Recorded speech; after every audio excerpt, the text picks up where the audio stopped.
വിശുദ്ധ ലൂക്കാ എഴുതിയ സുവിശേഷം അധ്യായം 12 വാക്യങ്ങൾ 4 മുതൽ 12 വരെ. ഭയം കൂടാതെ സാക്ഷ്യം നൽകുക. എന്റെ സ്നേഹിതരെ, നിങ്ങളോട് ഞാൻ പറയുന്നു, ശരീരത്തെ കൊല്ലുന്നതിൽ കവിഞ്ഞ് ഒന്നും ചെയ്യാൻ കഴിയാത്തവരെ നിങ്ങൾ ഭയപ്പെടേണ്ട. എന്നാൽ നിങ്ങൾ ആരെ ഭയപ്പെടണമെന്ന് ഞാൻ മുന്നറിയിപ്പ് തരാം. കൊന്നതിന് ശേഷം നിങ്ങളെ നരകത്തിലേക്ക് തള്ളിക്കളയാൻ അധികാരമുള്ളവനെ ഭയപ്പെടുവിൻ. അതെ, ഞാൻ പറയുന്നു, അവനെ ഭയപ്പെടുവിൻ. 5 കുരുവികൾ 2 നാണയത്തുട്ടിനെ വിൽക്കപ്പെടുന്നില്ലേ? അവയിൽ ഒന്നുപോലും ദൈവസന്നിധിയിൽ വിസ്മരിക്കപ്പെടുന്നില്ല. നിങ്ങളുടെ തലമുടി ഇഴ പോലും എണ്ണപ്പെട്ടിരിക്കുന്നു. ഭയപ്പെടേണ്ട, നിങ്ങൾ അനേകം കുരുവികളെക്കാൾ വിലയുള്ളവരാണ്. ഞാൻ നിങ്ങളോട് പറയുന്നു, മനുഷ്യരുടെ മുമ്പിൽ എന്നെ ഏറ്റുപറയുന്ന ഏതൊരുവനെയും ദൈവത്തിന്റെ ദൂതന്മാരുടെ മുമ്പിൽ മനുഷ്യപുത്രനും ഏറ്റുപറയും. മനുഷ്യരുടെ മുമ്പിൽ എന്നെ തള്ളിപ്പറയുന്നവൻ ദൈവത്തിന്റെ ദൂതന്മാരുടെ മുമ്പിലും തള്ളിപ്പറയപ്പെടും. മനുഷ്യപുത്രനെതിരായി സംസാരിക്കുന്നവനോട് ക്ഷമിക്കപ്പെടും. എന്നാൽ പരിശുദ്ധാത്മാവിനെതിരായി ദൂഷണം പറയുന്നവനോട് ക്ഷമിക്കപ്പെടുകയില്ല.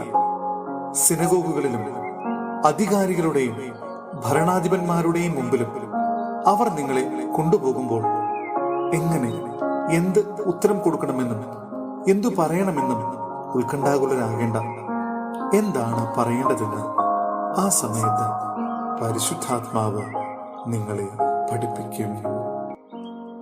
സഹോദരരെ, വിശുദ്ധ യോഹന്നാൻ എഴുതിയ 1-ാം ലേഖനം അധ്യായം 5 വാക്യങ്ങൾ 1 മുതൽ 5 വരെ. ലോകത്തെ ജയിക്കുക. യേശുവാണ് ക്രിസ്തുവെന്ന് വിശ്വസിക്കുന്ന ഏവനും ദൈവത്തിന്റെ പുത്രനാണ്. പിതാവിനെ സ്നേഹിക്കുന്നവൻ അവന്റെ പുത്രനെയും സ്നേഹിക്കുന്നു. നമ്മൾ ദൈവത്തെ സ്നേഹിക്കുകയും അവിടുത്തെ കൽപ്പനകൾ അനുസരിക്കുകയും ചെയ്യുമ്പോൾ ദൈവത്തിന്റെ മക്കളെ സ്നേഹിക്കുന്നു എന്ന് നാം അറിയുന്നു.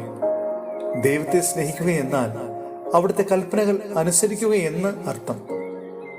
അവിടുത്തെ കൽപ്പനകൾ ഭാരമുള്ളവയല്ല. എന്തെന്നാൽ ദൈവത്തിൽ നിന്ന് ജനിച്ച ഏവനും ലോകത്തെ കീഴടക്കണം. ലോകത്തിന്മേലുള്ള വിജയം ഇതാണ് നമ്മുടെ വിശ്വാസം.